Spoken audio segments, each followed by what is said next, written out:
One, this is chapter number 11, Grassroots Democracy Part 2, Local Government in Rural Areas. Mahatma Gandhi का coat है यहाँ पे, जो ये कहता है कि the real India lives in its villages, यानी कि जो रियल इंडिया है वो गाँव में है। यानी कि अगर आपको इंडिया के बारे में जानना है ना, तो उसके गाँव में जाके देखो, गाँव को जानने की कोशिश करो। यहाँ पे 3 क्वेश्चन अराइज होते हैं। द फर्स्ट वन कि what are panchayati raj institutions, ये पंचायती राज इंस्टीट्यूशंस क्या होते हैं, वो कैसे फंक्शन करते हैं और उनका क्या इम्पोर्टेंट रोल है गवर्नेंस और डेमोक्रेसी के अंदर, क्यों इम्पोर्टेंट है वो। ये कहते हैं कि जो गवर्नमेंट का फंक्शन है लोकल लेवल पे, हम आज उसके बारे में डिस्कस करेंगे इस चैप्टर में। ये कहते हैं कि जो इंडिया है वो कंट्री ऑफ एनोमस साइज, यानी कि इतनी बड़ी कंट्री है, उसमें इतनी ज़्यादा डाइवर्सिटी है। ऑलमोस्ट 6 लाख तो इसमें विलेजेस हैं, 8,000 टाउन्स हैं और ओवर 4,000 सिटीज़ है, 4,000 सिटीज़ है इसमें। ये कहते हैं कि इतनी ज़्यादा जो डाइवर्सिटी है उसकी वजह से जो गवर्नेंस है वो रूरल एरिया की बहुत ज़्यादा इंपॉर्टेंट फैक्टर बन जाती है। और पॉपुलेशन इज़ क्रॉस 1.4 बिलियन, यानी कि जो पॉपुलेशन है वो हमारी 1.4 बिलियन क्रॉस कर चुकी है। ऑलमोस्ट जो 2/3 लोग हैं वो कहाँ रह रहे हैं, रूरल एरिया में रह रहे हैं, गाँव में रह रहे हैं वो। इसलिए हमें रूरल एरिया का जो गवर्नेंस ज़्यादा इम्पोर्टेंट जो है वो रियलाइज़ होता है कि है। How do we govern our self in this complex society, इतनी ज़्यादा जनसंख्या, इतनी ज़्यादा डाइवर्सिटी की वजह से जो सोसाइटी है वो इतनी कॉम्प्लेक्स हो गई है, और हम कैसे इसे गवर्न करेंगे इसके बारे में आज हम स्टेप चैप्टर में जानेंगे। Let us take a trip to Lakshmanpur. ये हमें लक्ष्मणपुर विलेज में लेके जा रहे हैं, जो छोटा सा गांव है, कहाँ पे, हिमालयाज़ में। और ये कह रहे हैं कि इसमें 200 गांव नहीं, 200 घर हैं, जिसकी पॉपुलेशन है 700 लोगों के 200 घर हैं इस गांव के अंदर। ये कहते हैं most of whom are farmer, ज़्यादातर जो है फार्मर है। जाहिर सी बात है कि रूरल एरिया में मोस्ट ऑफ द पीपल जो है वो फार्मर होते हैं। जो प्राइमरी एक्टिविटी जो है एग्रीकल्चर को ही परफॉर्म किया जाता है। पीपल कल्टिवेट देयर लैंड, यानी कि एग्रीकल्चर लेबर नहीं, फार्मर्स हैं। और ये कहते हैं कि वो क्या करते हैं, डोमेस्टिकेशन करते हैं किसका, काउज़ का, गोट्स का रियर, इन दोनों जो एनिमल को वो रियर कर रहे हैं, यानी कि domestication of cows and goats हो रहा है। सम हैव रिलेटिव्स, कुछ के जो रिलेटिव्स वो आर्म फोर्स में हैं। और जो यंग पॉपुलेशन है गांव की वो कहाँ चली गई है, वो माइग्रेट कर गई है सिटीज़ में। किस लिए, क्योंकि उन्हें बेटर अपॉर्चुनिटीज़ मिल रही थी एम्प्लॉयमेंट के लिए। तो वो क्या करती है, जो यंग पॉपुलेशन है वो चली जाती है शहरों में जॉब ढूंढने। What are the needs of this village, क्या ज़रूरतें होंगी इस विलेज की। हो सकता है कि इन्हें पानी चाहिए हो, किस लिए, एग्रीकल्चर फील्ड के लिए। हमें पता है कि एग्रीकल्चर कर रहे हैं, तो एग्रीकल्चर फील्ड के लिए पानी चाहिए इन्हें। Repairing the main road if it got damage bye heavy rain, जब ज़्यादा रेन हो जाती है तो जो रोड है वो डैमेज हो जाती है, तो ये भी एक प्रॉब्लम हो सकती है कि इन्हें जो रोड है वो ठीक कराना हो। Maintaining the village primary school, हमें पता है गांव में वो प्राइमरी स्कूल जो होते हैं गवर्नमेंट के वो भी रन कर रहे होते हैं, तो वो कैसे रन करेंगे, ये भी एक प्रॉब्लम है इनकी। How will the villagers take decision about such matter, ये जो मैटर ऊपर मैंने तीनों डिस्कस करे हैं इसको कौन डिसाइड करेगा और वो कैसे इसे सॉल्व करेंगे। और अगर दूसरी प्रॉब्लम्स अराइज होगी उनकी डेली लाइफ में तो वो उससे कैसे डील करेंगे। तो ये कहते हैं कि and where will they get the resources, मान लो ये जो प्रॉब्लम्स ऊपर डिस्कस की गई हैं उसको सॉल्व करने के लिए पैसे चाहिए होंगे, रिसोर्सेज चाहिए होंगे, वो कहाँ से आएंगे, ये भी एक प्रॉब्लम है। वट विल हैपन, अगर मान लो कोई डिस्प्यूट हो गया, लैंड डिस्प्यूट हो गया, यानी कि लैंड के लिए लड़ाई होगी एक दूसरे के बीच में, कि किसी ने कह दिया कि ये वाला लैंड एरिया मेरा है, वो दूसरे ने कह दिया ये मेरा है, तो उनके बीच में अगर लड़ाई होगी। और if some of the crop is stolen, और अगर जो क्रॉप है उसे स्टोलन यानी कि चुरा लिया गया हो किसी ने, तो ये सारे डिस्प्यूट्स जो हैं ये कौन ठीक करेगा, इन्हें कौन रिजॉल्व करेगा, ये भी एक जो है क्वेश्चन है। ये कहते हैं कि पंचायती राज जो सिस्टम है, पंचायत का राज है ना, पंचायती राज यानी कि पंचायत का जो राज वाला जो सिस्टम है वो हर विलेज में हमें देखने को मिलता है। Like every village in India, Lakshmanpur people have a system of local government. हर जो कहते हैं कि जो विलेजेस है हर जगह, किसी भी स्टेट में जो भी विलेजेस है वहाँ पे लोकल गवर्नमेंट काम करती है। वैसे ही लक्ष्मणपुर में भी यही होगा कि जो लोकल गवर्नमेंट है यानी कि जो पंचायत है वो इन सारे प्रॉब्लम्स को जो है वो रिजोल्व करेगी। Which refers to a village council, जिसे विलेज काउंसिल भी कहते हैं हम, यानी कि ग्राम परिषद, हाँ ग्राम परिषद कहेंगे।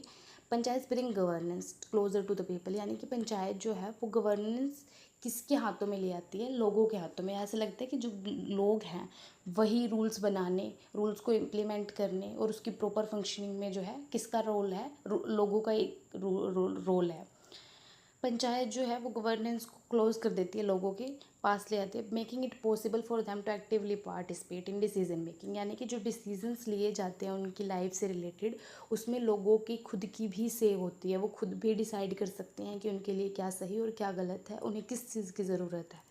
That is why the Panchayati system, इसीलिए हम उसे पंचायती राज कहते हैं, यानी कि पंचायतों का राज, जो कि self government, a form of self government, यानी कि खुद के द्वारा रूल किया जा रहा है, ये भी कह सकते हैं।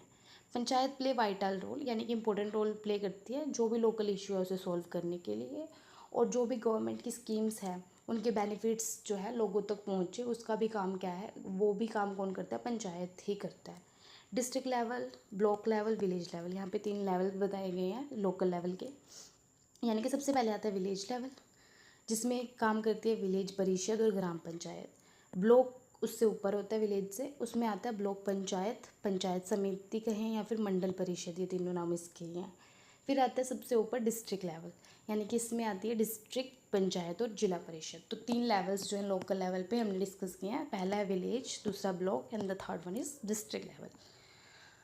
इस ये डायग्राम जो है वो क्लियर है कि पंचायत राज सिस्टम जो है वो 3 स्टेज पे जो है वर्क करती है। इससे हमें पता चल गया कि ये 3 स्टेजेस हैं किसकी, जिस पे पंचायती राज जो सिस्टम है वो काम करता है। फ्रॉम बॉटम अप, यानी कि बॉटम अप से, एक तो होता है कि टॉप डाउन और एक होता है बॉटम अप, यानी कि टॉप डाउन और बॉटम अप। जो टॉप डाउन होता है उसमें क्या होता है कि जो नेशनल गवर्नमेंट है, सेंटर ने कोई रूल बनाया और सेंटर ने स्टेट को कहा कि तुम इम्प्लीमेंट करा दो, कहाँ, लोकल लेवल पे। तो स्टेट ने जो ये पंचायती राज इंस्टीट्यूशंस हैं उनको ऑर्डर दे दिया कि तुम लोकल लेवल पे इसे इम्प्लीमेंट कराओ, ठीक है। ये क्या हुआ, टॉप डाउन, यानी कि ऊपर से, टॉप से नीचे तक गई ये चीज़, स्कीम्स जो है नीचे पहुंची हैं, इंस्ट्रक्शंस जो है वो नीचे पहुंचे लोकल लेवल पे। लेकिन ऑन द अदर हैंड इसको अगर हम हटा दें तो हमारे पास क्या आता है, बॉटम अप अप्रोच जो है, जो पंचायती राज सिस्टम फॉलो करता है, जो कि एक इम्पोर्टेंट चीज़ है। क्यों, टॉप डाउन में तो क्या होता है कि इंस्ट्रक्शंस ऊपर से आई और उसे फॉलो किया गया नीचे तक, लेकिन जो बॉटम अप अप्रोच होते हैं उसमें ये होता है कि नीचे से, यानी कि विलेज लेवल से जो स्कीम्स हैं, जो भी रूल्स और रेगुलेशन बन रहे हैं वो ऊपर फॉलो किए जा रहे हैं। अगर नीचे से बन के ऊपर जा रही है वो चीज़, यानी कि ग्रास लेवल पे, ग्रास रूट लेवल पे वो क्या है, बहुत इफ़ेक्टिव होगी, है ना। तो जो पंचायती राज सिस्टम है वो किस पे वर्क करता है, बॉटम अप अप्रोच पे वर्क करता है। फिर कहते हैं, इसे हम 3 टियर सिस्टम कहते हैं। और जो ये इंस्टीट्यूशंस हैं उनकी रिस्पॉन्सिबिलिटी है कि वो हर एस्पेक्ट को, लाइफ के हर एस्पेक्ट को डिस्कस करें डिस्ट्रिक्ट के, जैसे कि एग्रीकल्चर आ गया, हाउस होगी, हाउस मेंटेनेंस, रोड, सब जो भी सिस्टम आता है, जो भी चीज़ रिक्वायर्ड है हमारी सोसाइटी, हमारी लोकेलिटी पे, लोकल लेवल पे, उस सब एस्पेक्ट्स को, health care, social welfare, cultural activities, सबको जो है ध्यान में रख के पॉलिसीज़ बनाए। फिर कहते हैं gram panchayat, let us begin with gram panchayat, जैसे कि हाँ ये वाली पहली, ठीक है। फिर हम बात करेंगे इसकी और फिर इसकी। तो जो ग्राम पंचायत है वो कहते हैं कि which is closer to the people in rural area, gram panchayat सबसे पास है किसमें, रूरल एरिया में। लोग क्या है, ग्राम पंचायत के द्वारा ही जो रूल्स बनाए गए हैं उसे फॉलो करते हैं। तो ग्राम पंचायत जो है वो लोगों के सबसे क्लोज है रूरल एरिया में, लोकल गवर्नमेंट को इम्प्लीमेंट करने के लिए। इट्स मेंबर है elected directly by the gram सभा, इसके मेंबर जो है ग्राम सभा के लोग जो हैं डायरेक्टली इलेक्ट कर लेते हैं। तो ग्राम सभा क्या है, ग्राम सभा में कौन आता है, ग्राम सभा के जो लोग हैं वो ग्राम पंचायत के मेंबर को इलेक्ट करते हैं। तो ये कहते हैं कि ग्राम सभा में आता कौन है, ग्राम सभा में वो हर इंसान आता है जो एडल्ट है, यानी कि जो 18 साल से ऊपर है, जिसकी एज 18 साल से ऊपर है और वो वोट दे सकता है।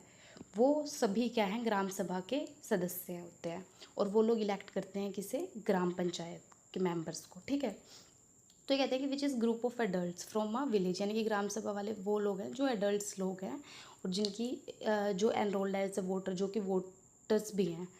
इन a gram sabha women and men discuss all matters related to this their area और टेक डिसीजन। ग्राम सभा में जितने भी विमेन मैन जो कि एलिजिबल वोटर्स हैं वो अपने मैटर्स को डिस्कस करते हैं, जिस पे भी उन्हें कानून बनाना है, जिस पे भी उन्हें डिसीजन लेना है, वो सब मैटर्स को डिस्कस करते हैं। और वह कहते हैं कि each gram panchayat elects a head, और सभी क्या करते हैं, हर एक ग्राम पंचायत जो है वो एक हेड इलेक्ट करती है और प्रेसिडेंट जिसे हम सरपंच कहते हैं या फिर प्रधान कहते हैं। मतलब हर ग्राम पंचायत का एक हेड होता है जो सरपंच या प्रधान कहलाता है। In recent years more and more women have sarpanch become sarpanch. हमने देखा है कि ज़्यादातर इन जो कम ये ईयर्स रहे हैं इनमें हमने ज़्यादातर सरपंच जो है विमेंस को देखा है। यहाँ पे कुछ एग्जांपल देते हैं अभी ये विमेन सरपंच के, जैसे कि धनेश्वरी कांबले जो है कि ट्रांसजेंडर पर्सन है ये, और वो सरपंच बनती है तरांगफल विलेज जो कि सोलापुर डिस्ट्रिक्ट यानी कि महाराष्ट्र में एक डिस्ट्रिक्ट है सोलापुर, उसमें जो गांव है तरांगफल, वहाँ पे एक विमेन धनेश्वरी कांबले जो कि ट्रांस कम्युनिटी से यानी कि ट्रांसजेंडर पर्सन है, और वो क्या करती हैं, वो बनती हैं सरपंच बनती हैं। उनका मोटो क्या होता है, लोक सेवा ग्राम सेवा, यानी कि service to the village is service to the public. अगर आपने सर्विस की, विलेज को सर्विस दी अपनी, तो आप लोगों को सर्विस दे रहे हो। कामले जो हैं 6 अदर कैंडिडेट्स को हरा के सरपंच बनते हैं, यानी कि 7 जनों ने सरपंची का इलेक्शन में खड़े हुए और उसमें से एक जो कामले हैं वो चूज़ होती हैं, वो विन करती हैं, और बाकी 6 जो हैं वो हार जाते हैं, यानी कि 6 को वो हरा के इलेक्ट होती हैं। दूसरा वंदना बहादुर मैदा, ये जो है मेंबर ऑफ भील कम्युनिटी, ये वाली जो ये भील कम्युनिटी से मेंबर हैं, और ये कहते हैं कि विलेज ऑफ खानखांदवी जो कि मध्य प्रदेश में है, वहाँ पे ये क्या करती हैं, सरपंच बनती है। और पैट्रियार्कल नॉर्म्स, यानी कि पहले क्या होता था कि सिर्फ मेल्स बनते थे सरपंच, उस नॉर्म्स को ख़त्म करके एक वीमेन जो है वो कौन सी भील कम्युनिटी की जो है सरपंच बनती है।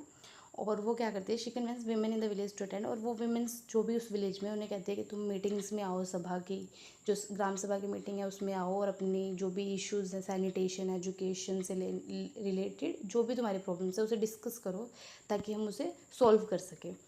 उसके बाद हिवारा बज़ारा विलेज जो कि अहमदनगर डिस्ट्रिक्ट महाराष्ट्र में है, वहाँ पे कहते हैं कि बहुत ज़्यादा ड्रोट यानी कि सूखा और आने की वजह से क्या हुआ है, जो लोग हैं, फार्मर्स हैं, उनकी फसल जो है वो बहुत प्रभावित हुई है। और उसके बाद ये कहते हैं कि पोपट राव बागोजी पवार जो वहाँ के सरपंच हैं, वो क्या करते हैं, वो अन्ना हजारे का model of rain water and harvesting. सूखा किस लिए आया कि पानी की कमी होगी और एग्रीकल्चर को जो है पानी नहीं मिला, यानी कि जितना पानी रिक्वायर होगा खेती के लिए वो पानी नहीं मिला, सूखा आने की वजह से, बारिश ना होने की वजह से, पानी की शॉर्टेज होने की वजह से, तो जो भी एग्रीकल्चर का प्रोड्यूस है वो ख़राब हो गया है।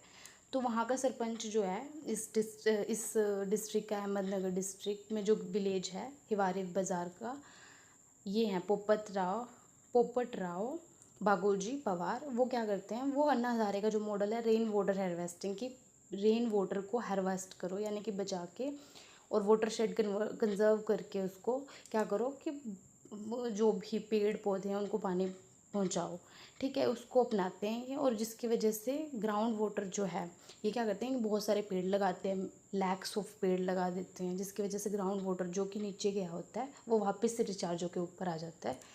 और इसमें सभी जो विलेजर्स हैं वो उनकी हेल्प करते हैं, जिसकी वजह से जो गांव है वापस से एक बार प्रोस्पेरस हो जाता है, समृद्ध गांव बन जाता है कुछ ही सालों में सबकी हेल्प से। तो उसकी वजह से श्री पोपट राव को क्या मिलता है, पद्मश्री मिलता है 2020 में।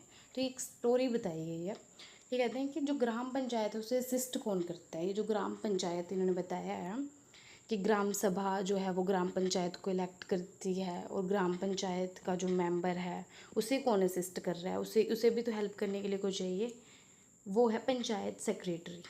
और पंचायत सेक्रेटरी का काम क्या होता है कि वो एडमिनिस्ट्रेटिव फंक्शन देखेगा, यानी कि कार्यालय के जो भी फंक्शन है, प्रशासनिक कार्य जो भी हैं वो कौन देखता है, पंचायत सेक्रेटरी देखता है। जैसे कि मीटिंग कब बुलानी है, कौन से रिकॉर्ड्स हैं जिसे मेंटेन करके रखना है। जो ग्राम पंचायत का ऑफिसर है उसे कौन असिस्ट करता है, उसको भी एक असिस्टेंट चाहिए होता है जिसे पटवारी कहते हैं। और पटवारी जो है वो क्या करता है, विलेज के रिकॉर्ड्स को, गांव के जितने भी लैंड रिकॉर्ड है, भूमि से रिलेटेड रिकॉर्ड है ना, उसे पटवारी जो है वो रजिस्टर करके रखता है। फिर बताते हैं कि चाइल्ड फ्रेंडली पंचायत इनिशिएटिव, कुछ इनिशिएटिव ऐसे भी लिए गए हैं जो चाइल्ड फ्रेंडली है, यानी कि जो बच्चे हैं उनकी सेक को भी बढ़ाते हैं, किसमें, पंचायती राज इंस्टीट्यूट्स में। जैसे कि पंचायत कहते हैं कि are suppose to listen to everyone's voice. Panchayat को ऐसा माना जाता है कि उन्हें हर तबके की जो है वॉइस को है सुनना चाहिए, चाहे फिर वो उसमें छोटे बच्चे ही क्यों ना हो, उनकी भी बातों को मानने का काम जो है पंचायत का होना है। ये कहते हैं कि वॉइस ऑफ चिल्ड्रन भी सुनी जानी चाहिए, इसलिए कहीं कहीं पे जो चाइल्ड फ्रेंडली पंचायती इनिशिएटिव बनाए गए हैं, जो क्या करते हैं, creates opportunity for children to express their ideas. वो ऐसा माहौल बनाते हैं जहाँ पे बच्चे अपनी ओपिनियंस रख सकें। ऐसे जो चाइल्ड फ्रेंडली पंचायती इनिशिएटिव लिए गए हैं, वो क्या करते हैं कि बच्चों की जो भी डिमांड्स है, ओपिनियंस हैं, किसी भी चीज़ से लेके सोसाइटी की, वो वहाँ पे बच्चे अपनी डिमांड्स को रखते हैं और कहते हैं कि उन डिमांड्स को एड्रेस करने की जो है कोशिश की जाती है गवर्नमेंट के द्वारा। Steps are being taken in several state to encourage the participation. बहुत से स्टेट्स ऐसे हैं जिन्होंने बच्चों की लिए बाल सभाएं बनाई हैं, बाल पंचायत बनाई हैं, जहाँ पे बच्चे आते हैं रेगुलरली और वो क्या कहते हैं, अपने कंसर्न्स जो हैं विलेज के एल्डर्स को बताते हैं, यानी कि बड़े जो भी लोग हैं उनको बच्चे आके अपनी समस्याएं बताते हैं और उनके सोल्यूशन निकाले जाते हैं। जैसे कि महाराष्ट्र में बाल पंचायत है, वो क्या काम करते हैं कि वो चाइल्ड लेबर, चाइल्ड मैरिज, यानी कि जो बाल श्रम है या फिर बाल विवाह है, उसके लिए क्या है स्टेप्स ले रही है वो। और बच्चे जो ड्रॉप आउट कर गए हैं स्कूल से, उनको वापस से स्कूल भेजने का काम कर रही है। तो ये महाराष्ट्र की एक बता दी कि बाल पंचायत का। वैसे ही हर स्टेट में कहीं ना कहीं कुछ ऐसे इनिशिएटिव लिए जा रहे हैं जिससे कि बच्चे जो हैं, जो चिल्ड्रन हैं, उनकी स्टेज जो है इस चीज़ों में और भी ज़्यादा बढ़े। They have brought many children back to schools, ये महाराष्ट्र का हो गया। उसके बाद कुछ ग्राम पंचायत जो हैं जिन्हें अवार्ड्स भी मिले हैं चाइल्ड फ्रेंडली इनिशिएटिव लेने के लिए, जैसे कि सिक्किम। यहाँ पे कहते हैं कि संकुराधु खांडू ग्राम पंचायत है जो कि वेस्ट सिक्किम में है। और वो कहते हैं कि उन्होंने इम्पोर्टेंस दी है बच्चों की नीड्स को, बहुत ज़्यादा उनके राइट्स को।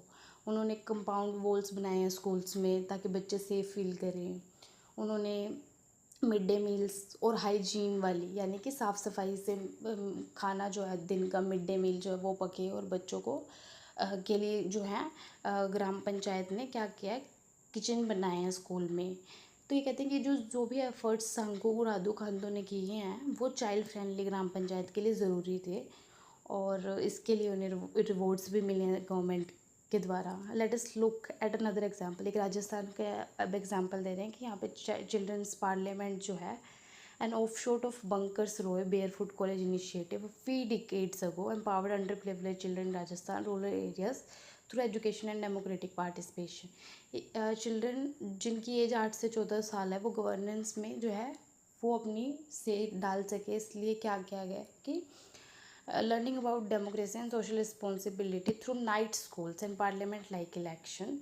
यानी कि बच्चों को समझाना कि डेमोक्रेसी क्या है, उनकी रिस्पॉन्सिबिलिटी क्या है। उन्होंने नाइट स्कूल्स जो है वो बनाए हैं। इलेक्शंस क्या होते हैं उसके बारे में बताया गया। जो पार्लियामेंट फॉलो फॉर्मल प्रोसीजर, वो बताते हैं कि पार्लियामेंट जो है फॉर्मल औपचारिक प्रोसीजर को फॉलो करती है। उनके ऑफिशियल जो हैं रूल्स होते हैं जिन्हें वो फॉलो करती है पार्लियामेंट, जिसमें हो गया वोटर आईडी कार्ड्स को बनाना है, उसके लिए कैंपेन, इलेक्टेड। कुछ कम्युनिटी डेवलपमेंट के बारे में उन्होंने बताए हैं कि कैसे बच्चों का कंट्रीब्यूशन, चिल्ड्रन का कंट्रीब्यूशन, चिल्ड्रन का इनिशिएटिव पार्लियामेंट में, उन सबको बढ़ाने की कोशिश की गई है। पंचायती समिति और जिला परिषद। अब बात आती है पंचायत समिति और जिला परिषद की। ये कुछ सिमिलर इंस्टीट्यूशंस हैं जो ब्लॉक लेवल और डिस्ट्रिक्ट लेवल पे है। जैसे वहाँ पे हमने बात की थी ग्राम सभा की, ग्राम सभा की बात की थी हमने सबसे पहले। ये ग्राम पंचायत, विलेज परिषद की। अब बात आ रही है ब्लॉक पंचायत, फिर डिस्ट्रिक्ट पंचायत और जिला परिषद की, यानी कि पंचायत समिति। सिमिलरली कहते हैं ब्लॉक लेवल और डिस्ट्रिक्ट लेवल पे जो कि विलेज से ऊपर होते हैं उनके लिए भी क्या है इंस्टीट्यूट्स हैं। जैसे कि द पंचायत समिति जो ब्लॉक लेवल पे होती है, और पंचायत समिति का काम क्या होता है कि वो ग्राम पंचायत और जिला परिषद के बीच में एक लिंक की तरह काम करे, एक लिंक प्रोवाइड करे इनके बीच में। और ये कहते हैं कि जो मेंबर हैं इन इंस्टीट्यूट के, उन्हें भी कौन इलेक्ट करता है, लोकल लोग ही इलेक्ट करते हैं। But they may have other members like sarpanch, उसमें और दूसरे मेंबर्स भी हैं, सरपंच हो के, विलेज के, लोकल मेंबर हो गए, स्टेट लेजिस्लेटिव असेंबली के, ये लोग भी पार्टिसिपेट करते हैं। ये था कि कॉम्पोजिशन, यानी कि पंचायती समिति की जो कॉम्पोजिशन, यानी कि जो मेंबर पंचायत समिति में है वो डिफरेंट है फ्रॉम स्टेट टू स्टेट, हर स्टेट में अलग अलग है। बट देयर रोल, पर उनके जो काम हैं, यानी कि काम देखो स्टेट कमेटी, ये जो स्टेट्स पंचायती समितियां बनी हुई हैं अलग अलग स्टेट में, हो सकता है कि उनके इलेक्शन का प्रोसीजर अलग हो सकता है कि उनके मेंबर्स जो हैं वो इलेक्ट किए गए हों, वो डिफ़र कर सकते हैं, लेकिन जो काम होगा वो तो सेम ही होगा। क्या काम होता है कि हाँ, वाटर मैनेजमेंट को देखना, हाउसिंग को देखना, उसके अलावा जो स्कूल्स, रोड्स, कंस्ट्रक्शंस, इन सब चीज़ों को देखना, ये तो हर जगह सेम ही काम होते हैं। तो ये कहते हैं कि काम तो उनके सेम ही है हर जगह, लेकिन हो सकता है कि उनकी कॉम्पोजिशन डिफ़र कर सकती है state to state. They coordinate matters across gram panchayat, ठीक है, by collecting development plans from all gram panchayat. सभी ग्राम पंचायत से ये उनके प्लान्स लेते हैं, फिर सारे डिस्कस करते हैं डिस्ट्रिक्ट लेवल पे और स्टेट लेवल पे। उसके बाद में जो गवर्नमेंट है, स्टेट गवर्नमेंट, वो क्या करेगी। अब मान लो प्लान स्टेट गवर्नमेंट के पास चलेगी, नीचे से लोकल लेवल से स्टेट गवर्नमेंट के पास प्लान चलेगा कि जो ग्राम लोकल लेवल पे लोगों की ये ज़रूरतें हैं, और अब वो ज़रूरतों को पूरा करने के लिए फ़ंड्स चाहिए होंगे, और वो फ़ंड कहाँ से आएंगे, वो ऊपर से आते हैं, स्टेट देगी, स्टेट लेवल से फ़ंड आएंगे, स्टेट गवर्नमेंट जो है उसे पास करेगी। This facilitate the allotment of fund for such development projects and for government scheme such as Pradhan Mantri Gram Sadak Yojana जैसे होगी, which promotes construction of all weather roads, जिससे रोड्स बनेंगे। तो ये जो तीनों लेवल पे हमने देखे कि स्पेशल रूल्स बनाए गए हैं डिसएडवांटेज सेक्शन ऑफ पॉपुलेशन के लिए, can make their needs and problems heard, कि मतलब इन तीनों लेवल पे हम ये भी देखते होते हैं कि कुछ रूल्स किन के लिए बनाए जाए, डिसएडवांटेज यानी कि स्पेशली जो एबल लोग हैं उनकी ज़रूरतों को भी पूरा करके जो है उनकी प्रॉब्लम्स को भी सुन के हम उनकी नीड्स को भी पूरा करें। This institution also have a provision for reserving, और इन्हीं इंस्टीट्यूशन में हमें पता है कि पंचायती राज इंस्टीट्यूशन में 1/3 जो सीट्स है किसके लिए रिजर्व है, विमेंस के लिए रिजर्व है, यानी कि विमेन का पार्टिसिपेशन भी इंश्योर कराना गवर्नेंस में, ये हमारा काम है। Let us remember that the structure and function of Panchayati Raj institution differ leader electro से। वही बात है कि जो पंचायती राज इंस्टीट्यूशन की जो फंक्शन है वो हर स्टेट में थोड़ी अलग हो सकती है, बट उनके ऑब्जेक्टिव जो है वो सेम ही रहते हैं कि जो लोग हैं वो एक्टिवली पार्टिसिपेट करें मैनेजमेंट और डेवलपमेंट में विलेजेस की, लोकल एरिया के। फिर in today's language what are the names we would give this 4 categories, कुछ नहीं है। So this is all about it. Thank